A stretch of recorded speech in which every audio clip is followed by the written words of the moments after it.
you have to take four different liquids. First is water, second is ether, third is the benzene, and last is the alcohol.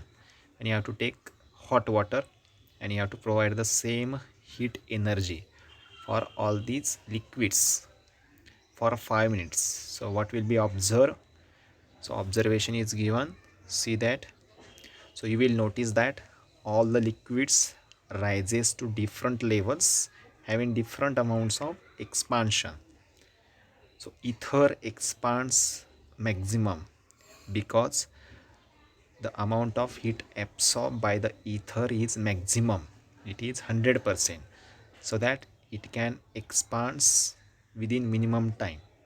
Its size gets increases, followed by benzene alcohol, and the expansion in the water is very minimum.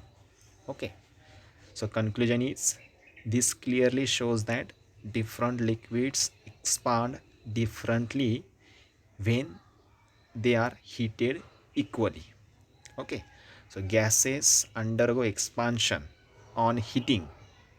So in fact they expand much more than solids or liquids. Okay, so see the activity 8 to show the expansion in case of gases. So activity 8, so our aim is to demonstrate thermal expansion in gases. So material required is the a metal can, a balloon, a Bunsen burner, and a tripod stand.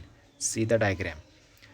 So procedure is, fix the balloon around the neck of the empty metal can.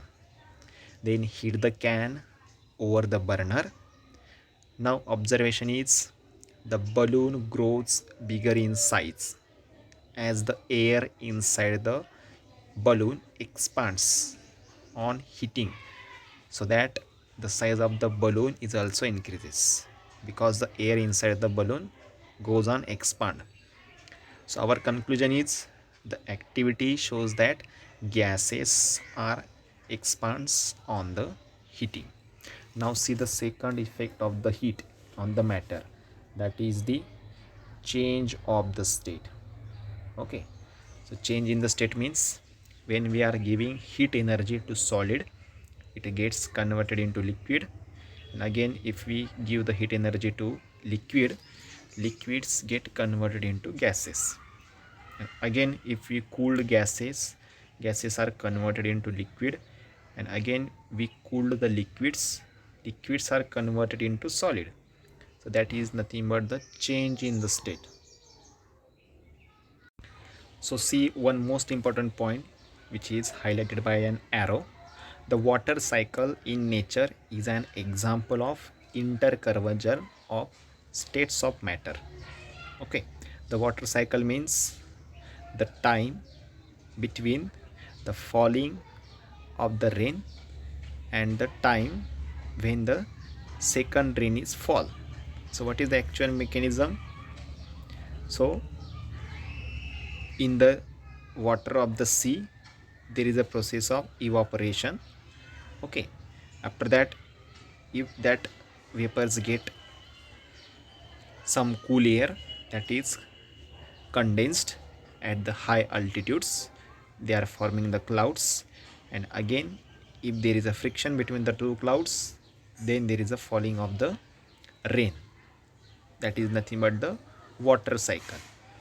So water on the ground, again falling on the ground. Okay, so that is called as water cycle.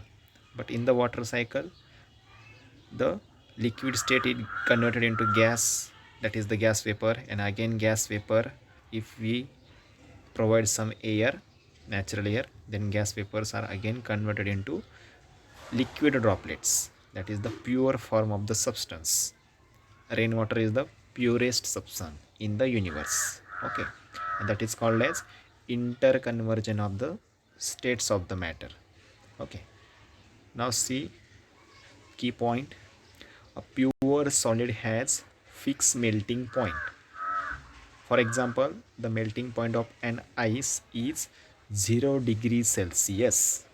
Okay, Then a pure liquid has fixed boiling point or boiling temperature. The boiling point of pure water is 100 degrees Celsius. Okay, now see the fusion or melting point temperature.